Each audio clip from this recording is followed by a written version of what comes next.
नमस्कार, आप देख रहे हैं अपना बिहार, आपके साथ मैं हूं अलीम अतहर। केंद्र में मंत्री बनने के बाद पहली बार आरसीपी सिंह पटना आ रहे हैं। समर्थक उनके जोरदार स्वागत की तैयारी में जुटे हैं।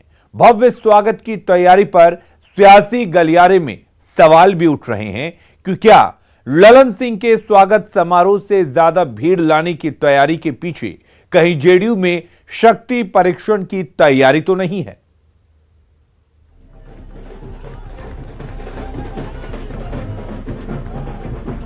जेडीयू के राष्ट्रीय अध्यक्ष बनने के बाद ललन सिंह जब पिछले दिनों पहली बार पटना पहुंचे तो समर्थकों ने स्वागत में रोड शो कर बड़ा संदेश देने का इशारा किया था।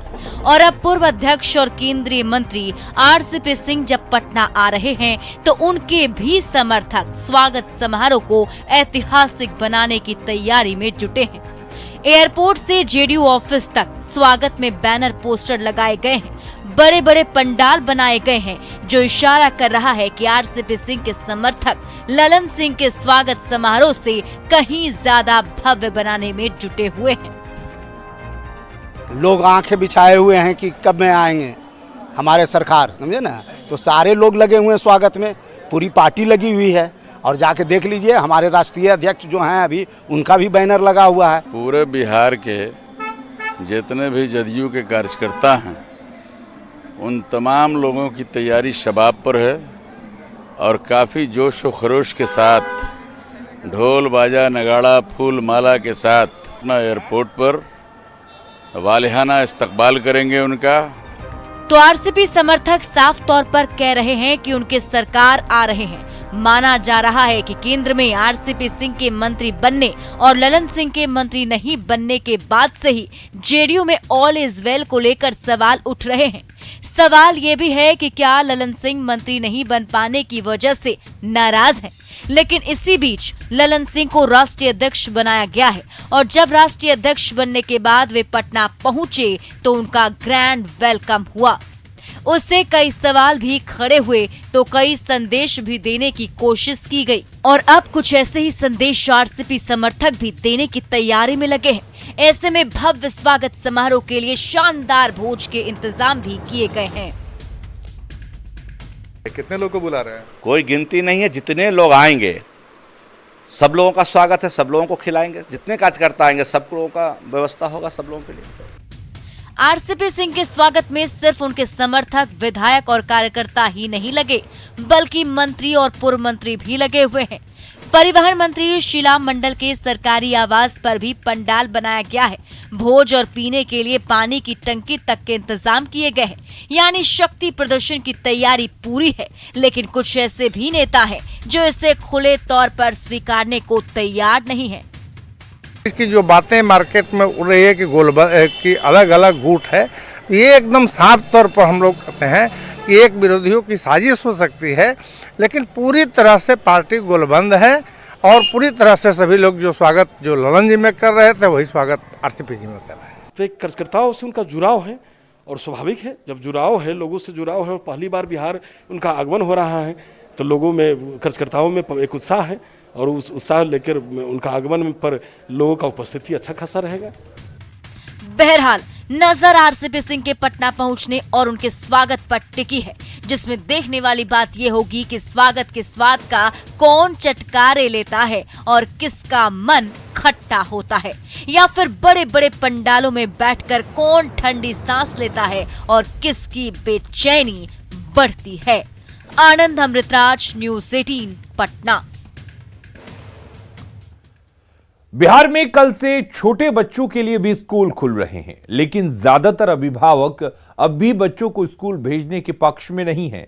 अभिभावकों का मानना है जब कोरोना की तीसरी लहर की आशंका जाहिर की जा रही है तो इसे हल्के में नहीं लेना चाहिए और हालात संभलने तक 5वीं क्लास से नीचे के बच्चों को स्कूल भेजना अभी खतरनाक हो सकता है। अभिभावकों से बात की हमारे सहयोगी रजनीश कुमार ने। कल से बिहार में क्लास 1 से लेकर 8 तक के स्कूल खुलने वाले हैं। ऐसे में पेरेंट्स क्या सोच रहे हैं, बच्चे को स्कूल भेजेंगे या फिर नहीं भेजेंगे? हम पेरेंट्स से ही जान लेते हैं। कल से स्कूल खुलने वाला है, क्लास 1 से 8 तक के बच्चे लंबे समय से स्कूल नहीं गए हैं, आप लोग भेजेंगे? नहीं, अभी तो नहीं भेजना चाहेंगे। नहीं है अभी। क्या मतलब कारण? बच्चे बहुत छोटे हैं, वो केयर नहीं कर सकते हैं। वो अभी मास्क लगा के एनी टाइम रह नहीं सकते, सैनिटाइज भी यूज नहीं कर सकते। बड़े लोग तो ये सब कर लेते हैं। लेकिन ऑनलाइन क्लास कराते कराते आप भी बोर हो गई होंगी ना, बच्चे बदमाशी कर रहे होंगे। वैसे घर में बदमाशी कर रहे हैं, मगर इस चीज को देख के भी चल रहा है ना। सिचुएशन अभी नहीं है कि इतने छोटे बच्चों को स्कूल भेजा जाए। अभी वो केयर नहीं कर सकते हैं, और अगर कुछ हो जाता है तो मैटर ये करता है कि ये स्प्रेड कैसे करता है बच्चों में, क्योंकि अभी तक ये दिखा नहीं गया है। फर्स्ट वेव हम लोगों ने लाइटली लिया, उसके बाद लाइटली लिया। सेकेंड वेव में आप लोगों ने देखा क्या हुआ। थर्ड वेव को इस तरह नहीं लिया जा सकता है, राइट। तो मैं इस चीज़ के फेवर में नहीं हूँ कि इन लोग को स्कूल अभी भेजा जाए। बच्चों को नहीं भेजा? नहीं सर। बड़े लोग जब प्रिकॉशन प्रॉपर नहीं कर सकते हैं तो छोटे लोग को, बच्चे को हम क्या बताएंगे। और छोटे बच्चे लोग ज़्यादा मोस्टली खेल कूद में ज़्यादा इन्वॉल्व रहते हैं, तो वो सोशल डिस्टेंसिंग और सैनिटाइज़र मास्क लगाना वो ज़्यादा प्रॉपर नहीं कर पाएंगे अगर जितना भी समझा लें। बच्चे भी जो है अब जाना चाहते हैं और काफ़ी दिन हो गया है, तो हम तो चाहेंगे कि अगर क्लास 5 से नीचे के बच्चे अभी नहीं जाए इसमें। क्लास 5 के नीचे के बच्चे के लिए अभी तो मेरे हिसाब से अभी ठीक नहीं है, लेकिन 5th से ऊपर तो जो है किया जा सकता है। लेकिन जो पेरेंट्स हैं वो साफ कह रहे हैं पहले सुरक्षा जरूरी है, और बच्चे स्कूल जाएंगे तो सुरक्षित नहीं रहेंगे। ऐसे में ऑनलाइन पढ़ाई ही अभी बेहतर है सुरक्षा के लिए। तो निश्चित रूप से कल देखने वाली बात होगी, कल आखिर कितने % बच्चे स्कूल जा पा रहे हैं और 50% पूरा हो पा रहा है कि नहीं। कैमरामैन सुबोध के साथ रजनीश कुमार, न्यूज़ 18 पटना। और अब बात बाढ़ के कहर की। बिहार के कई जिलों में बाढ़ का कहर जारी है। पटना में गंगा नदी उफान पर है और दियारा क्षेत्र में भीषण बाढ़ आ गई है। लोगों के घरों में बाढ़ का पानी घुस चुका है और पलायन को लोग मजबूर हैं। बड़ी संख्या में लोग अपने सामान और मवेशियों के साथ सुरक्षित जगहों की ओर जा रहे हैं। बाढ़ ने जिन लोगों का सब कुछ छीन लिया, उनकी जिंदगी कब पटरी पर लौटेगी कोई नहीं कह सकता। बाढ़ विस्थापितों का जायजा लिया न्यूज़ 18 संवाददाता संजय कुमार ने। राजधानी पटना में गंगा ने उग्र रूप धारण किया हुआ है और यही कारण है कि दियारा क्षेत्र की हजारों की आबादी इससे काफ़ी प्रभावित हो गई है। लोग लगातार पलायन कर रहे हैं और पलायन कर ये राजधानी की तरफ आ रहे हैं। अभी भी देखिए लोग अपने पशुओं के साथ और जो घर में सामान है उसके साथ यहाँ पहुँच रहे हैं। अब ऐसे में अंदाज़ा लगाया जा सकता है कि दियारा क्षेत्र में वाकई में क्या स्थिति बनी है। लोग लगातार पलायन को मजबूर हैं और तस्वीरें जो हैं इस बात की साक्षी हैं। महीना दिन हो गया कुछ नहीं, सब दह गया, सब दह गया। अब थोड़ा पानी था वही में रख लेते हैं। तब मन मत कि पानी अब बढ़ते जाता था तो उसी से चल आए। अब से नहीं, कुछ नहीं है। जो पशु हैं उनको उतारा जा रहा है। तमाम परेशानियां होती हैं यहाँ पर। देखिए किस कदर पशुओं को भी काफ़ी परेशानी है और एक एक करके इनको यहाँ से हटाया जा रहा है। और देखिए निश्चित तौर पर देखिए यहाँ पर बकरियाँ हैं, भैंस हैं। यहाँ पर एक छोटा सा डॉग जो है, कुत्ता, वो भी नज़र आ रहा है। और बच्चों का जो एक देखिए छोटे छोटे बच्चे हैं, पसीना इनके शरीर पर किस कदर है, तो कितनी परेशानियां होती हैं आप अंदाज़ा लगा सकते हैं। फिलहाल यह तस्वीर है लॉ कॉलेज घाट की, जहां पर पलायन जो है वो लगातार जारी है और जिला प्रशासन ने लॉ कॉलेज घाट पर व्यवस्था की है। जो विस्थापित है उनके लिए खाने पीने की चीज़ हो या फिर रहने के लिए तमाम टेंट भी गिराए गए हैं और इसी भरोसे लोग लगातार पलायन भी कर रहे हैं। संजय कुमार, न्यूज़ 18 पटना। गंगा और हरुहर के जलस्तर में बढ़ोतरी से लखीसराय के कई गांवों में बाढ़ का पानी फैल गया है। अम्हारा पंचायत के बवनगामा में सड़कों पर पानी बह रहा है, साथ ही फसल को बड़ा नुकसान भी हुआ है। लोगों ने प्रशासन से मदद मांगी है।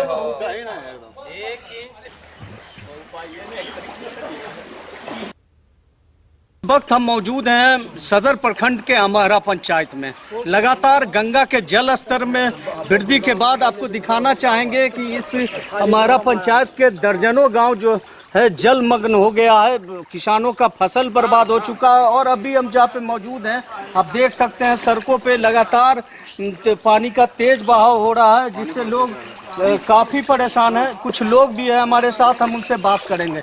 बताइए कितनी परेशानी हो रही है? यहाँ बहुत परेशानी हो रही है आने जाने में, और फसल बहुत बर्बाद हो चुका है, जिसमें कि आपको टमाटर का, मिर्ची का और बैगन का, धान, सारी फसल डूब चुके हैं। हम लोग यही रिक्वेस्ट करेंगे सर आप लोगों के माध्यम से कि सरकार के से कि अगर हम लोग किसान को भी कुछ चारा मिल जाए, और यहाँ पे मिड डे मील भी अभी तक चालू नहीं हुआ है। अच्छा, लगातार जल स्तर बिल्कुल सर, लगातार पानी में बढ़ोतरी है, अभी पानी कम होने का कोई नाम नहीं है। लगातार गंगा में के जल स्तर में वृद्धि के बाद लोगों का आम जनजीवन अस्त व्यस्त हो गया है। लोग जिला प्रशासन से मदद की गुहार लगा रहे हैं। राकेश, न्यूज 18, लखीसराय। के उफान से समस्तीपुर के कई गांव बाढ़ में डूबे हुए हैं।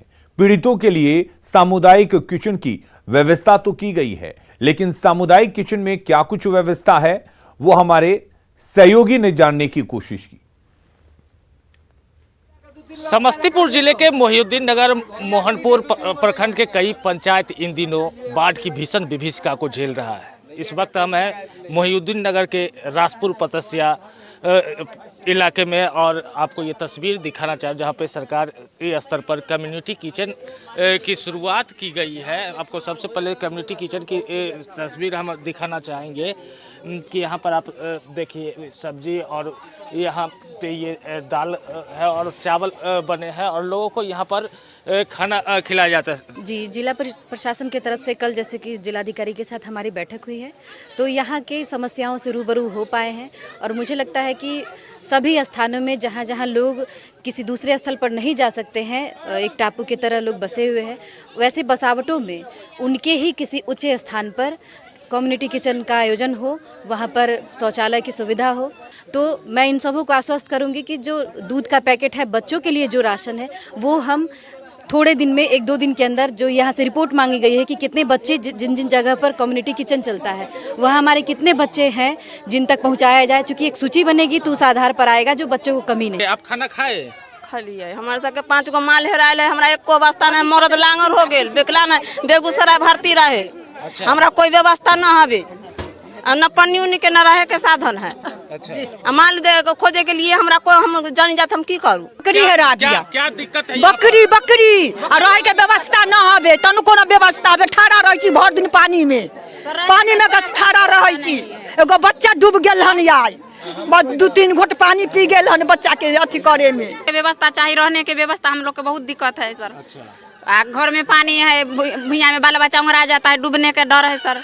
जिला प्रशासन के द्वारा अभी फिलहाल भोजन की व्यवस्था की गई है, लेकिन लोगों का डिमांड है कि 2 वक्त का भोजन इन्हें मुहैया कराया जाए, बच्चों के लिए दूध मुहैया कराया जाए, और जो नाश्ता की व्यवस्था होती है वो भी कम्युनिटी किचन के माध्यम से दिया जाए, ताकि ये अपना जीवन बसर इस बाढ़ के विभीषिका के बीच अच्छी तरीके से कर सके।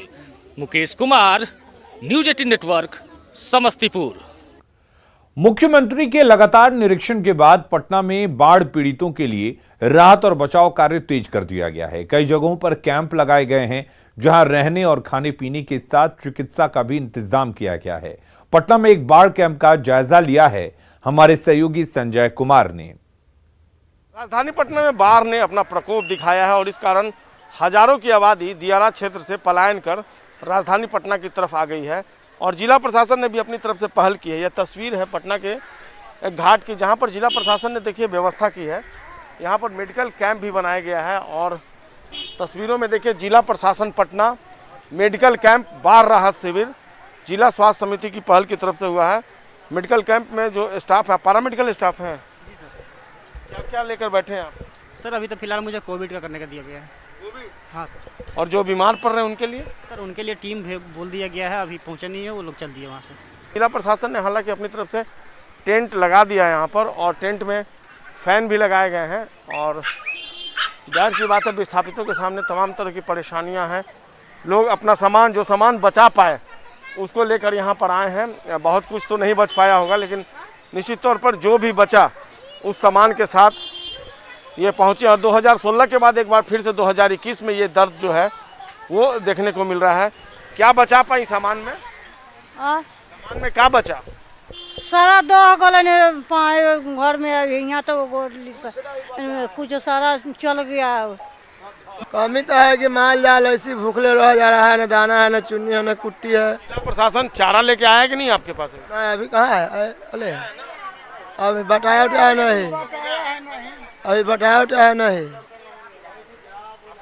ना, हम लोग को नहीं मिला है। काफ़ी संख्या में जो पशु हैं इनके लिए चारा की समस्या जो है वो फिलहाल सामने आ रही है, क्योंकि लोग जो आए हैं सैकड़ों की संख्या में पलायन करके पूरे परिवार के साथ, उनके लिए उनके साथ उनके जो पशु हैं वही एकमात्र संपत्ति और बहुमूल्य संपत्ति है उनके लिए चारे की व्यवस्था जो है वो करने की मांग ये लगातार कर रहे हैं। और जिला प्रशासन को देखना होगा कि जो लोग हैं जो विस्थापित हो गए हैं उनका दर्द तो है, लेकिन उनके पशुओं के लिए चारे की मुकम्मल व्यवस्था की जाए, क्योंकि यहाँ पर पर्याप्त चारा मिलना मुश्किल है। दियारा इलाके में घास वगैरह बहुत ज़्यादा होता है तो वहाँ लोग चारे की व्यवस्था कर लेते हैं, लेकिन यहाँ तत्कालिक तौर पे इनके लिए चारे की व्यवस्था जो है वो होना बेहद ज़रूरी है। संजय कुमार, न्यूज़ 18 पटना। खगड़िया में करीब 1.5 लाख की आबादी बाढ़ से प्रभावित है। बाढ़ पीड़ितों की मदद के लिए बापू मध्य विद्यालय में सूखा राशन पैकेजिंग कैंप बनाया गया है, जहां प्रतिदिन 3000 से ज्यादा पैकेट बनाए जा रहे हैं और पीड़ितों को बांटा जा रहा है। इस पूरे व्यवस्था का जायजा लिया न्यूज़ 18 संवाददाता दिग्विजय ने। खगड़िया में जो बाढ़ विकराल रूप लेते जा रही है, जिले में 1,37,000 से अधिक लोग बाढ़ से प्रभावित है। ऐसे में जो बाढ़ पीड़ित है उन तक राहत कार्य पहुंचाने के लिए ये जो जिला आपदा प्रबंधन विभाग है वो पूरी तैयारी में यहाँ पर जुटी हुई है। ये हम आपको दिखा रहे हैं, ये बापू मध्य विद्यालय है जहाँ पर एक कैंप बनाया गया है और यहाँ पर ड्राई राशन जो है वो तैयार किया जा रहा है।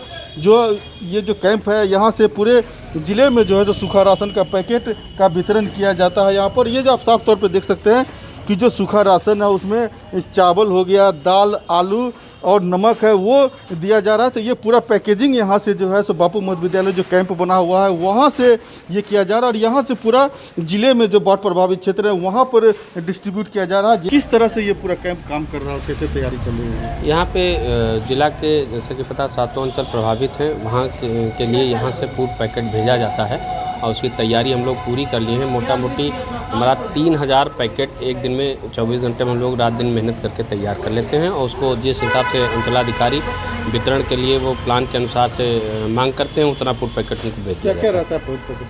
नेटवर्क 18 और आईटीसी की प्रस्तुति, हमारी खास पेशकश स्वाभिमान भारत में हम आपके लिए देश भर से ऐसी कहानियां लेकर आते हैं जो हमें आपको गौरवान्वित करती हैं। अब जब देश 75वें स्वतंत्रता दिवस की तैयारियों में जुटा है, यानी कि जिस तरीके से देश जश्न आजादी मना रहा है, तो आइए देखते हैं कि इस मुश्किल भरे साल में देश की क्या उपलब्धियां रहीं।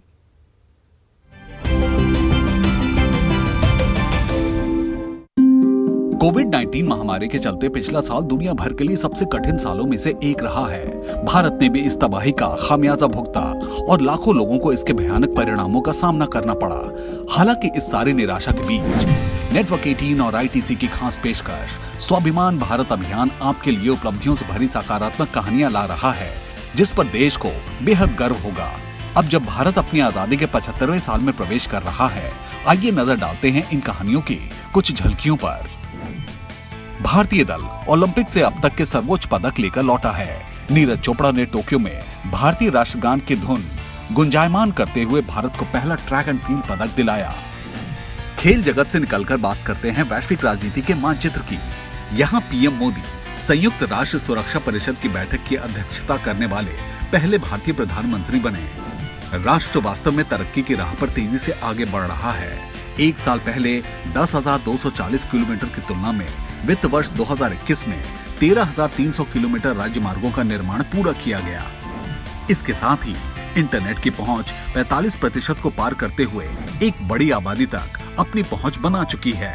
इंटरनेट की चारों तरफ फैलती रफ्तार ने हमारे स्टार्टअप समुदाय को फलने फूलने में मदद की। आपको बता दें कि साल के पहले 8 महीनों में 21 स्टार्टअप यूनिकॉर्न क्लब से जुड़ चुके हैं। भारत में वैक्सीन की 52 करोड़ से ज्यादा खुराकें दी जा चुकी हैं, पर अभी भी पूरी आबादी का टीकाकरण करने के लिए एक लंबा रास्ता तय करना है। पर इसके बावजूद ये हमारे जैसे देश के लिए बेहद बड़ी उपलब्धि है। इससे स्वाभिमान भारत को जल्द ही एक बेहतर स्थिति की तरफ बढ़ने की उम्मीद जगती है। नेटवर्क 18 टीम की तरफ से आप सभी को स्वतंत्रता दिवस की बहुत बहुत शुभकामनाएं। और भारत की ऐसी ही और सफलता भरी कहानियों के लिए देखते रहें नेटवर्क 18 और आईटीसी की प्रस्तुति हमारी खास पेशकश स्वाभिमान भारत। फिलहाल के लिए अपना बिहार में इतना ही। आगे देखेंगे झारखंड की खबरें। जोहार झारखंड। इस न्यूज हेडलाइंस के प्रायोजक